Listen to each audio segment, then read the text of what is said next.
ओडिशा शिक्षा विकास समिति विद्या भारतीर ओडिशा चैप्टर विद्या भारती अखिल भारतीय संगठन तार ही छत्र छाया शिक्षा विकास समिति परिचालित आज शिक्षा विकास समिति ओडिशा रे 1100 रु अधिक शिशु विद्या मंदिर परिचालना करुछि।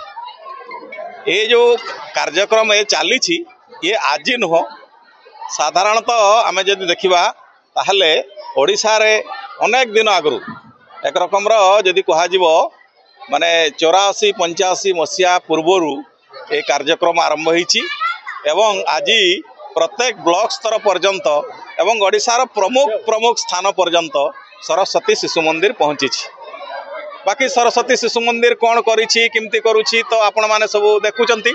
आज ओडिशा शिक्षा जगत रे सरस्वती शिशु मंदिर एक विशिष्ट स्थान अधिकार करिछि। परे आमे आशा करिथिलु जे आम भारतीय विचार भारतीय आचार संस्कार युक्त शिक्षा व्यवस्था एटी प्रचलन हेबो, किंतु दुर्भाग्य इंग्रज मानकर द्वारा जो आरंभ करा जाइथिला 1835 मसीह शिक्षा व्यवस्था ताकू ही नहीं करी आज पर्यंत आमे चलीछे।